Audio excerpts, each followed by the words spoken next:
ओम शांति। 24 फरवरी 2026 के ईश्वरीय महावाक्य हैं। पहले सुनते हैं मुरली के मुख्य पॉइंट्स। बाप दादा ने कहा,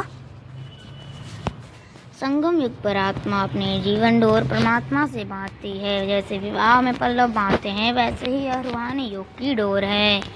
हमारी बुद्धि की डोर एक ही बाप से जुड़ी होनी चाहिए। एक की श्रीमत पर चलने से ही एक के जन्मों का सुख मिलता है। यह रूहानी डोर सूक्ष्म है, शरीर की नहीं आत्मा की है। भले घर में रहे पर बुद्धि से बाप को याद करना है, ही सच्चा योग है।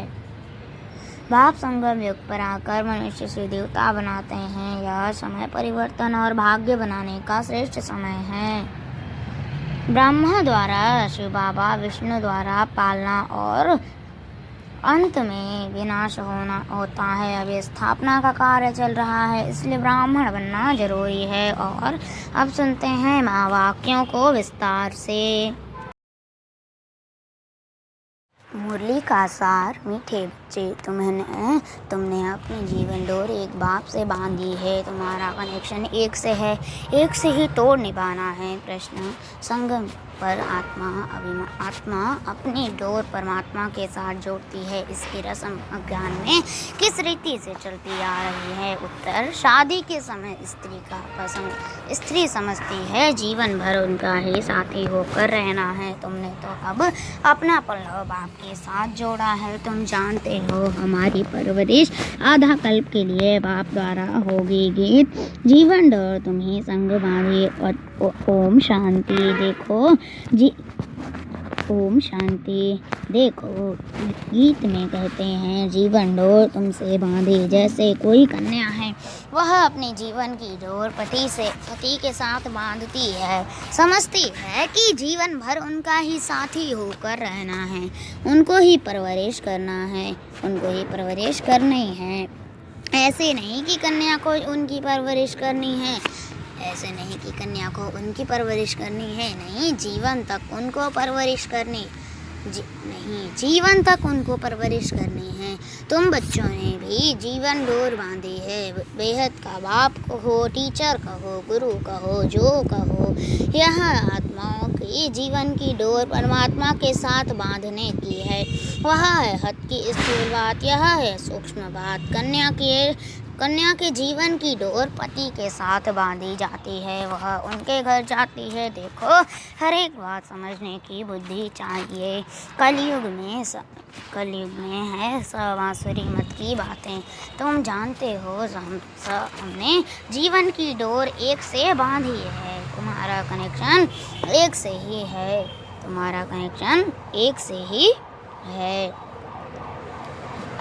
एक से ही तोड़ निभाना है, क्योंकि उनसे हमको बहुत अच्छा सुख मिलता है। वह तो हमको स्वर्ग का मालिक बनाता है। तो ऐसे बाप की श्रीमत पर चलना चाहिए। यह है रूहानी डोर। रूह ही श्रीमत लेती है, आसुरी मत लेने से तो नीचे गिरे हैं। अब रूहानी बाप की श्रीमत पर चलना चाहिए।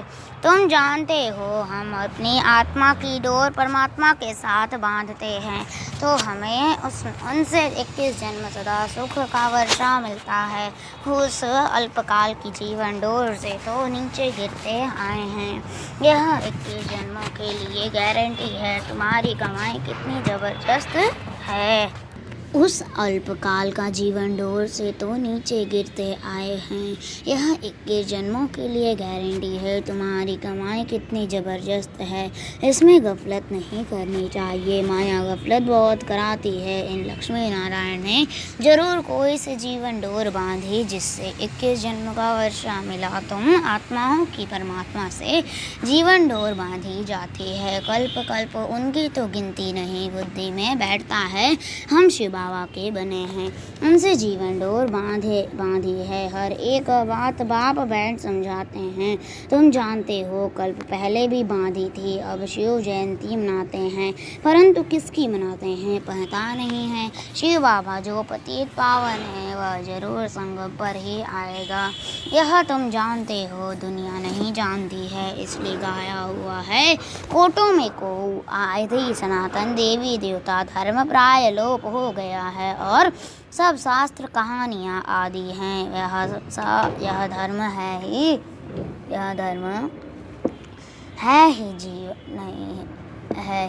नहीं तो यह धर्म है ही नहीं तो आदि सनातन देवी देवता धर्म प्राय लोप हो गया है और सब शास्त्र कहानियाँ आदि हैं। यह धर्म है ही नहीं तो जाने कैसे। अभी तुम जीवन की डोर बांध रहे हो। आत्माओं की परमात्मा के साथ जो डोर जुटी हुई है, इसमें शरीर की कोई बात नहीं है। बल घर में बैठे रहो, बुद्धि से याद करना है। तुम आत्माओं की जीवन डोर बांधी हुई है। पल्लव बांधते हैं ना, वह स्थूल पल्लव।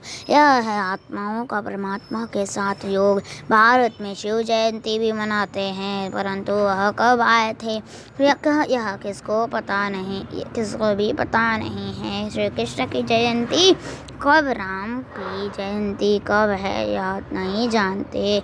बच्चे तुम त्रिमूर्ति शिव जयंती अक्षर लिखते हो, परंतु इस समय 3 मूर्तियाँ तो है नहीं। तुम कहेंगे शिव बाबा ब्रह्मा द्वारा सृष्टि रचते हैं, तो ब्रह्मा साकार में जरूर चाहिए ना। बाकी विष्णु और शंकर इस समय कहाँ हैं? जो तुम त्रिमूर्ति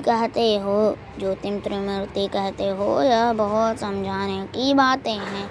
त्रिमूर्ति का अर्थ ही ब्रह्मा विष्णु शंकर है। ब्रह्मा द्वारा स्थापना वह तो इस समय होती है। विष्णु द्वारा सतयुग में पालना होगी। विनाश का कार्य अंत में होना है। यह आदि सनातन देवी देवता धर्म भारत का एक ही है। वह तो सब आते हैं धर्म स्थापन करने। हर एक जानता है यह धर्म स्थापन किया और उनका संवत यह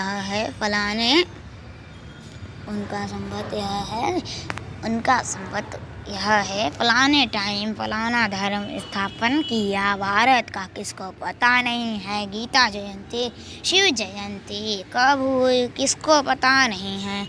श्री कृष्ण और राधे की आयु में 2-3 वर्ष का फर्क होगा। सतयुग में जरूर पहले श्री कृष्ण ने जन्म लिया होगा, फिर राधे ने, परंतु सतयुग कब था यह किसको पता नहीं है। तुमको भी समझने में बहुत वर्ष लगे हैं, तो 2 दिन में तो कोई कहाँ तक समझेंगे।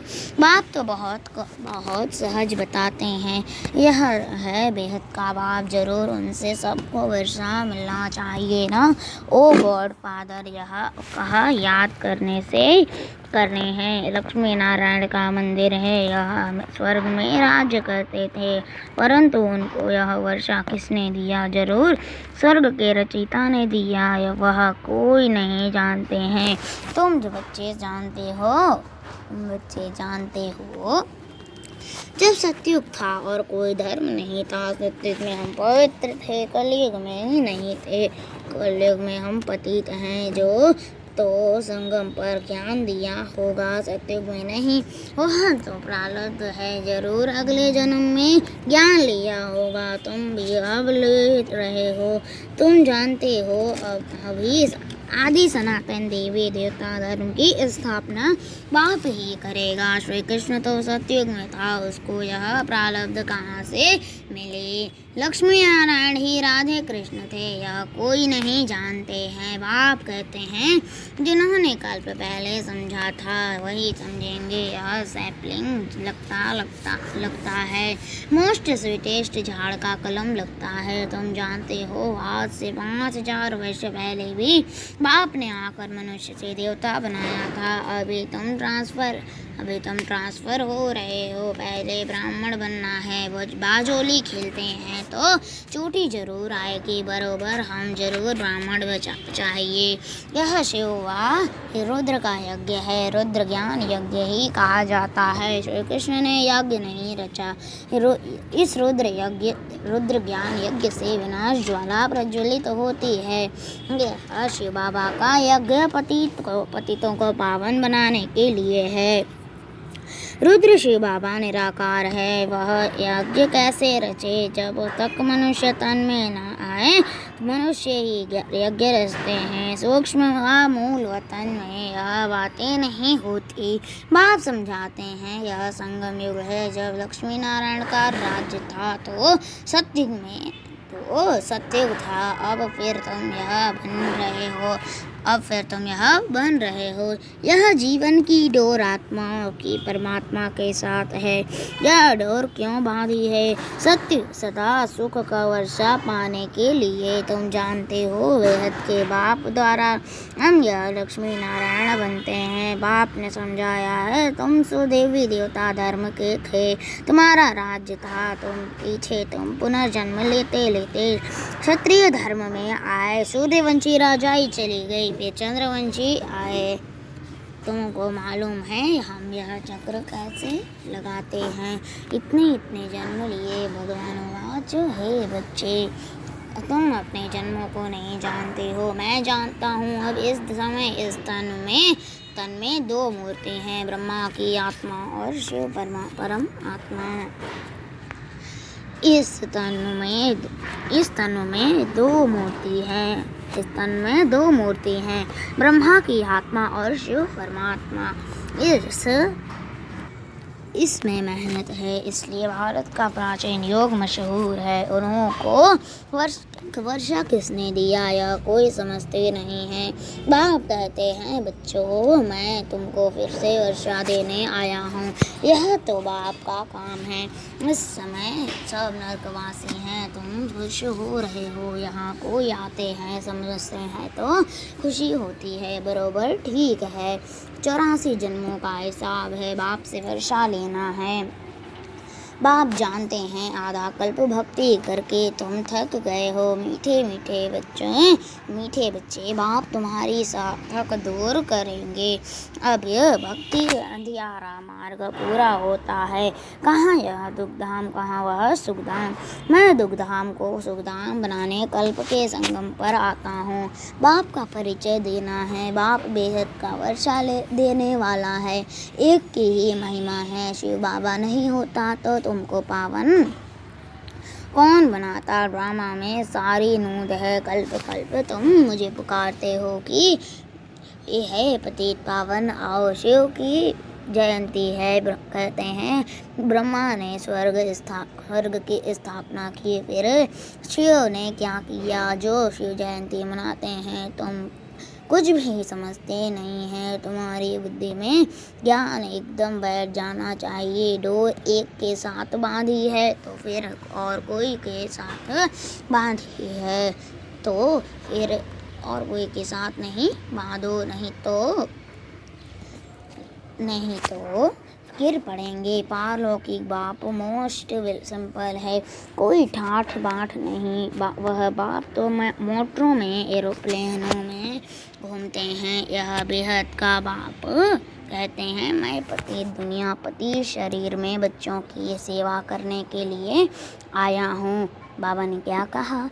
यह बेहद का बाप कहते हैं कि मैं पतित पावन पति दुनिया पति शरीर में बच्चों की सेवा के लिए आया हूँ। तुमने बुलाया है, हे अविनाशी सर्जन आओ, आकर हमें इंजेक्शन लगाओ। इंजेक्शन लग रहा है। बाप कहते हैं योग लगाओ तो तुम्हारे पाप भस्म होंगे। बाप है ही 63 जन्मों का दुख हरता, 21 जन्मों का सुख करता। अच्छा मीठे सिखल दे बच्चों प्रति माता पिता बाप दादा का याद प्यार और गुड मॉर्निंग। रूहानी बाप की रूहानी बच्चों को नमस्ते। हम रूहानी बच्चों की रूहानी माता पिता बाप दादा का याद प्यार और गुड मॉर्निंग। नमस्ते। शुक्रिया बाबा, शुक्रिया। धारणा करिए मुख्य सार फर्स्ट पॉइंट, अपने बुद्धि की रूहानी डोर एक बाप के साथ बांधनी है। एक की ही श्रीमत पर चलना है। दूसरा, हम मोस्ट स्वीटेस्ट झाड़ का कलम लगा रहे हैं। इसलिए पहले स्वयं को बहुत बहुत स्वीट बनाना है। याद की यात्रा में तत्पर रह, विकार विनाश करने हैं। वरदान, मनन शक्ति द्वारा हर पॉइंट के अनुभवी बनने वाले, सदा शक्तिशाली, माया प्रूफ, विघ्न प्रूफ भव। मन शक्ति द्वारा हर पॉइंट के अनुभवी बनने वाले सदा शक्तिशाली माया प्रूफ विघ्न प्रूफ भव। विस्तार, जैसे शरीर की शक्ति के लिए पाचन शक्ति व हजम करने की शक्ति आवश्यक है, ऐसे आत्मा को शक्तिशाली बनाने के लिए मनन शक्ति चाहिए। मनन शक्ति द्वारा अनुभवी स्वरूप हो जाना, मनन शक्ति द्वारा अनुभवी स्वरूप हो जाना, यही सबसे बड़ी शक्ति है। ऐसे अनुभवी कभी धोखा नहीं खा सकते, सुनी सुनाई बातों में विचलित नहीं हो सकते। अनुभवी सदा संपन्न रहते हैं, वह सदा शक्तिशाली माया प्रूफ विघ्न प्रूफ बन जाते हैं। अनुभवी सदा संपन्न रहते हैं, वह सदा शक्तिशाली माया प्रूफ विघ्न प्रूफ बन जाते हैं। स्लोगन, खुशी का खजाना सदा साथ रहे तो बाकी सब खजाने स्वतः आ जाते हैं। खुशी का खजाना सदा साथ रहे तो बाकी सब खजाने स्वतः आ जाएंगे। अव्यक्त इशारे, एकता और विश्वास की विशेषता द्वारा सफलता संपन्न बनो। सफलता संपन्न बनने के लिए साधारण कार्य में रहते हुए भी फरिश्ते की चाल और हाल हो, ऐसे नहीं कहो कि क्या करें, बात ही ऐसी थी। बाबा ने कहा, सफलता संपन्न बनने के लिए साधारण कार्य में रहते हुए भी फरिश्ते की चाल और हाल हो, ऐसे नहीं कहो कि क्या करें, बात ही ऐसी थी। काम ही ऐसा था, सर्कमस्टांस ऐसे थे, समस्या ऐसी थी, इसलिए साधारणता आ गई। किसी समय भी किसी हालत में भी आपका अलौकिक स्वरूप हर एक को अनुभव हो। जैसी बात वैसा अपना स्वरूप नहीं बनाओ। बातें आपको बदल ना दें, तब सबके समीप आएंगे और एकता का संगठन मजबूत होगा। अच्छा, ओम शांति।